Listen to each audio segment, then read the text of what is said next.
ძალიან საინტერესო თემა, ჩემო საყვარლო მეგობრებო, რასთან დაკავშირებით იცი და რა მიმართება შეიძლება. ხო, ქონია ძალიან ხშირად, რომ უცბად გაიფიქრებ, რომ ვაიმე ეს არ მოხდეს და ეს მოხდება. ან რაღაც აი წარმოიდგენ რაღაცა საშინელ ცუდს და ის აუცილებლად უნდა მოხდეს. ძალიან ხშირად ხდება ხოლმე უფრო უმეტესად აი ავანტყოფობაზე რაღაც აი არ მინდა რაღაცა ფიქრი, მაგრამ უცბად შეიძლება ვიფიქრო, რომ აი ეხლა ხო უნდა რაღაცა არ გადამედოს. ან ავათ არ გავხდე და ნუ ეგრევე აი ეს თემა არ გადამედოს, ჩათვალე რომ გადადებული გაქვს უკვე რა. რა მუშაობს ამ შემთხვევაში, როგორ დავიცვა თავი ამ ჩემი ნეგატივისგან. ჯერ ერთი არის ძალიან მარტივი ფორმულა, ძალიან საკაიფო, ძალიან დეიდა ჩემო მასალს, ხო აი ელემენტარულია, მაგრამ მუშაობს. აი უცბად ხო შეიძლება ტვიში რაღაცა საშინელება მოგივიდეს აზრი, რა, აი ცუდი გაგიელოს რაღაცა ნეგატივმა, წარმოიდგინე ახლობელზე რაღაცა უბედურება. ეგრევე თქვი, წმინდაო იესო ქრისტე, ძეო ღვთისაო, შემიწყალე მეცოდვილი. აი всё, ეგრევე ბლოკავ რა, იმ შენ ფიქრს ჩათვალე რომ, მაგრამ ერთმა მეგობარმა მითხრა რომ რაც არ უნდა გავაკეთო, მაინცო ისე გამოდისო რომ მეშინიაო რა ამ ჩემი ფიქრებისო შეიძლება გავიფიქრო და დავავადო ჩემი თავის საკუთარი ფიქრითო. ანუ როგორი რთული სისტემა გვაქვს, იცით, ესე იგი ჩვენ ხო პრინციპში საერთოდ აზე არა ვართ, ვინა ვართ. რა როგორი ფორმის მატარებელი, რა ენერგიის მატარებელი ხო არის ნათქვამი რომ საერთოდ ჩვენზე დიდი ნადირობაა კოსმოსში გამოცხადებული, იმიტომ რომ ადამიანს დავიწყებული აქვს თავისი ფუნქცია, რეალურად ვინც არის ის არ ახსოვს და სინამდვილეში ვართ ღვთაებრივი ენერგიის პირდაპირი ჭეშმარიტი მატარებელი ობიექტები, რატო ვართ შემქმნელის ნაწილები ვართ რა, პრაქტიკულად ამ უნივერსის გაუყოფელი ამ ღვთაებრივი ძალიან ძლიერი ძალის მატარებელი ნაწილები ვართ, მაგრამ იმდენად რამდენადაც ან ჩვენი განუვითარებლობის გამო შეპყრობილი ვართ შიში, უმეცრებაში, ბოროტებაში, შურის გადახდაში, ბოღმაში, ბრასში, აგრესიაში, რომ ეს ემოციები იმდენად ჭარბობს შენში, რომ შენ უკვე ავტომატურად სუსტი ხარ იმის მიმართებაში, რომ შენ დააბალანსო და შენ თვითონ დააპროგრამირო შენივე თავი, მაგრამ სინამდვილეში რეალურად აბსოლუტურად შესაძლებელია, რომ შენ თვითონ კოდი შენ ტვინში შეიყვანო ჯანმრთელობის, კარგად ყოფნის ელემენტარულად, აი იცით რა არის, მუშაობს რა, მე არ მჯეროდა 1-2 ვცადე, მეთქი, ნუ აბა ეხა როგორ გამოდი, ცუდად ვარ და ვიძახი, არა ვარ ცუდად, კარგად ვარ, რაღაცა მომენტში მე მივხვდი, რომ იმ მომენტში არ მიშვა, მაგრამ რაღაც უცბად ცოტა ხანში რაღაცა გამოკეთე და სიტუაცია და მივხვდი, რომ მართლა კარგად ვარ. მოგეთ, ჩვენში არის ძალიან დიდი ძალა ეს ჩვენ თვითონ რო შეგვეძლოს ჩვენი თავის დაჯერება და დარწმუნება, მაგრამ რთულია რატო? იმიტომ რომ რაც შეეხება სხეულს, ხო? იმდენად რამდენად ჩვენ ვიმყოფებით ამ სხეულში რაღაცა გარკვეული პერიოდის განმავლობაში და ეს სხეული კიდე ეკუთვნის მიწას. ადრე თუ გვიან, ხო იცი, მიწიდან მოხვედი და მიწაშივე წახვალო რა. ამიტომ მაგნიტური ველი მიწის ძალიან ძლიერია და რაღაც მომენტში ასაკის რაღაცა ბარიერის გადალახვის მერე თუ რაღაცა ადამიანი ავადდება, იმდენად მიწა იწყებს მოძრაობას ენერგეტიკული მაგნიტის ფორმით, რომ იზიდავს, რომ მოდი ჩემთან, მოდი სხეულო, მოდი, რომ ჩვენ ძალიან უსუსურები ვხდებით ბრძოლაში, ამ ორთა ბრძოლაში, ამ უდიდეს დედამიწასთან, ენერგიასთან, ჩვენ სხეულის მიმართებაში.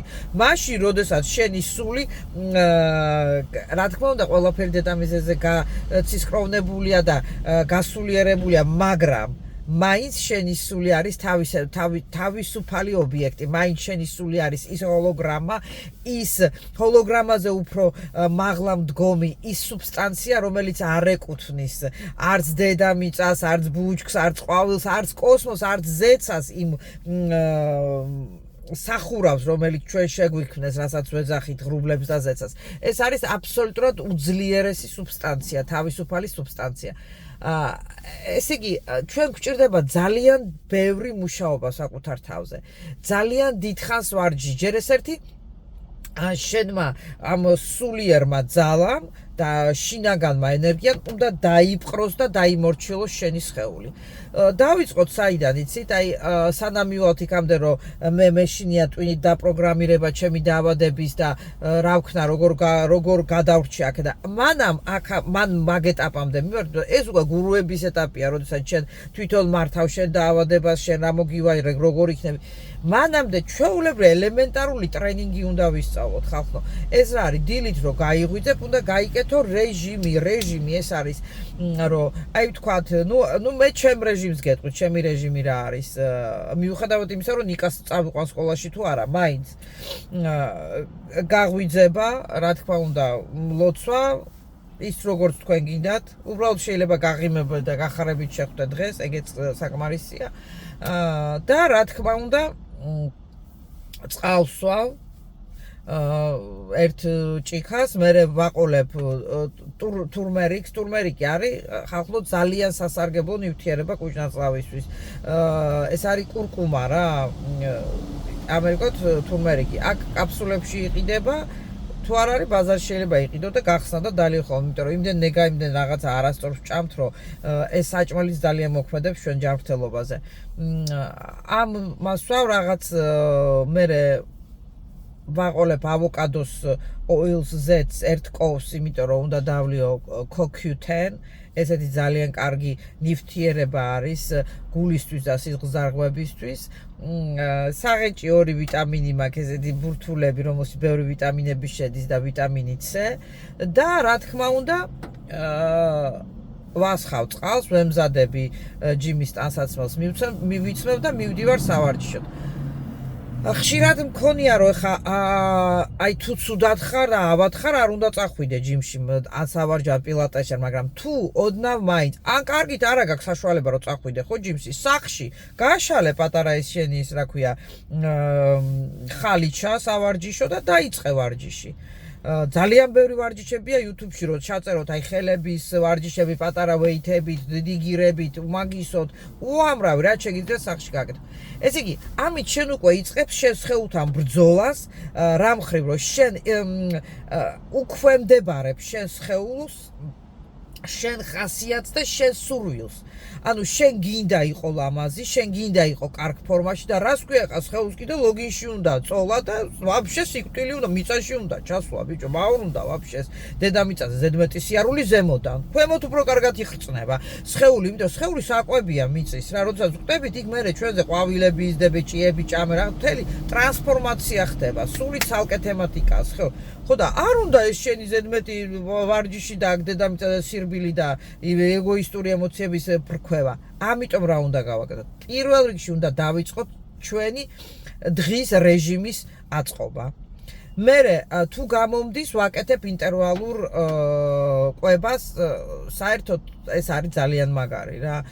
მოკლედ თუ გამომივიდა რომ 6 საათზე შევჭამე საღამოს, მეორე დილით 10 საათიდან ვიწყებ თქვათ რაღაცა წახემსებას რა. ზოგს თუ გამოდის 18 ეს 16 საათიან, ზოგს 18 საათიანი თუ გამოდის, it's absolutely fantastic. მაგრამ არარეგულარულად 18 საათიანი შეგიძლია იშვიათად გააკეთო, იმიტომ რომ ეს საერთოდ ახალი უჯრედები იბადებაო რა სხეულში, როდესაც დიდ ინტერვალს აკეთებ კვების. რაც შეეხება ბევრს უთქვია რომ ვაიმეო რა ვქნა მშიაო, ნუ აი მენოპაუზის პერიოდში მით უმეტეს ქალების ეგეც გამოწვევაა ხალხო, ეგეც გამოწვევა. ესე იგი შენ უნდა დაისახო მიზნად შენი improvement ყოველ დღე, რომ შენ უფრო უკეთესი უნდა იყო ვიდრე იყავი გუშინ. ამიტომ ამ ყველა ორთა ბრძოლაში შენ უნდა გამოხვიდე გამარჯვებული. ამ გამარჯვების გზაზე შენ გეხმარება შენი დისციპლინა. დისციპლინის გარეშე არაფერი არ ხდება რა. მერე უკვე ხო აი ამ რეჟიმში რო ჩავდგებით, რომ ვარჯიშობ, სწორე იკვებები, სწორე რა, ორგანიზმს არ უნდა აწვალო აბსოლუტურად. ხო ეხა იმ გადავხდი იმ კითხვაზე, რომ ძალიან მშიაო და რა გავაკეთო, აი როგორ არის რაღაც მე მაგალითად ეხა ამ ნეფსების და როდესაც არ არის საჭიროება გაიკეთო და გახდებ, არ ვიცი ეხა თქვენი ნებაა, მაგრამ მაგის და მიღმა არსებობს უამრავი რაღაცა ბალახების მაგვარი იგივე ბერბერინი რომელიც აი შაქარს ორგანიზმში წევს და სურვილს უფრო გიკლებს კვებისა ასევე შეიძლება როდესაც ძალიან ხშირ მომენტში აი მოусმინა არაჩვეულებრივი ბიჭია ვიღაც სულ აპარაკობს ხოლმე ქართველი დამავიწა სწორი სახელი და გვარი მაგრამ არ ჩამთავრდა პლაგიატად იმის სიტყვებს გავიმეორთ ეს ზეითუნის ზეთი და ლიმონი როაურიო და დალიო პატარჭი აი თუ ძალიან ხშირია მაინც მაგ მომენტში მოგიკლავს შიმშილს, მაგრამ ცოტა რო გადა ესე პირიკუსი ხო პატარ-პატარა, ეგეც მოგიკლავს შიმშილს და არ გაგასუქებს. მერე ვთქვათ ხო, აი დადექი ამ სწორ ცხოვრების რიტმში და რეჟიმში. მაინც ტვინში მოგდის რაღაცა ცუდი, მაინც ბრძვი შენ თავს და მაინც ავინფიცირებ დაავადებით. არ გშველის მაინც ლოცვის შენში გამოთქმა რომ დაიჯერო იმდენად. ეს ყველაფერი რა არის, ეს ყველაფერი შენ დაჯერება, რაც უფრო მაგრად დაიჯერებ, მით უფრო გიშველის შენი ყველაფერი, შენი ქმედება, შენ კარგად ყოფნაში. რა უნდა გააკეთო მაშინ? ერთ-ერთი ყველაზე დიდი ბარიერი ჩვენ ცხოვრებაში მეგობრებო და საშიშრობა მდგომარეობა რაშიც ჩვენს წინააღმდეგობაში. როგორც ქრისტე თქვა გახსოვთ სახარებაში ბოროტი გახსენი შემოუშვი შენიდან და გაატარე შენიდან გაუშვი უკვე ტრანსფორმირებულიო. ანუ ნუ გვეშინია, ნუ რაფრის. ავადმყოფობა ეს რეალური ნორმალური მდგომარეობა. ავადმყოფობის დროს ხდება ძალიან დიდი ტრანსფორმაცია ადამიანის. გაანალიზება თავისი ქმედები, საერთოდ მდგომარეობის ხშირ შემთხვევაში ადამიანი რაღაცა სწორ გადაწყვეტილებამდე მიდის ხოლმე გამომდინარე იქიდან თუ რა დაავადება დაემართა, ხო? ყველა ჯანმრთელობას გისურვებთ, მაგრამ საშიში არაფერი არ არის. არაფერთან არ არის საჭირო ბრძოლა. უბრალოდ მაქსიმალურად შინაგანად მაქსიმალურად პოზიტივში ყოფნა და იმ მომენტში, როდესაც ვთქვათ, ცუდად ხდები და ავად ხდები, იცით რა მუშაობს ყველაზე მაგრა, აი ძალიან ხშირად მინახე, აი დაიმახსოვრეთ ეს რა. ადამიანი, რომელიც აი ვთქვათ, კოვიდის დროს რო იყო, ხო, ნიღაბს ვინც იკეთებდა, იმიტომ რომ თავისი თავი დაეცვა, ის უფრო ხშირად ხდებოდა ავად, ვიდრე ის, ვინც იკეთებდა ნიღაბს, იმიტომ რომ სხვას არ გადაძდებოდა თავისი დაავადება. აი ეს ძალიან ფუნქციონალური ქმედებაა. აი ყველაფერი ხო ჩვენი დაავადება გამომდინარეობს ჩვენი ეგოდან. ყველაფერს უზენაესი გვიგზავნის, იმიტომ რომ რაღაცაში ვართ არამართალი, რაღაცაში არ ვართ. კი, რა თქმა უნდა.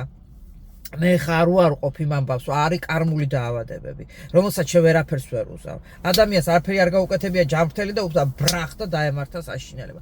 ესეც კარმული მომენტია, რომელიც უნდა მიიღო, გაატარო შენში. მაქსიმალურად ლოცვით, მაქსიმალურად კითხვებით, თუ რა გავაკეთო შემქმნელთან, აი სწორე გზას, აი ეს მოვიდა ჩემთან ეს დაავადება და რა გზას უნდა დავადგე. გარდა იმისა, რომ გავხადე კარგად, რატო გაგხადო, არა? ჯობია კითხვა დაუსვა, რატო მომივიდა ეს, არა? ამ კითხვებზე მოდის მერე პასუხი ხალხო და რაღაც მომენტში მერე შენ ხვდები, რომ რაღაც step by step ხდები მართავი, უზენაეს ძალასთან ერთად შენი ცხოვრების და შენი ბედის. რთულია, მაგრამ არის გამოსავალი და არის შესაძლებლობა ამის ყველაფრის. მოკლედ, ყველას გისურვებ ჯანმრთელობას, კარგად ყოფნას, პოზიტიურ პოზიციაში ყოფნას და რაც მთავარია, ყველაფერს რასაც ვაკეთებთ, ხო? გადავახარისხოთ დისციპლინირებულ თემატიკაში, იმიტომ რომ სხეულს ამ ჯიუტ ცხოველს, ხო? ამ ხორცს ეშინია ამ დისციპლინის და შენ გემორჩილება მერე. დაიმორჩილე შენი სხეული და იყავი გამარჯვებული. წავედი ახლა მე ჯიმში სტაცი.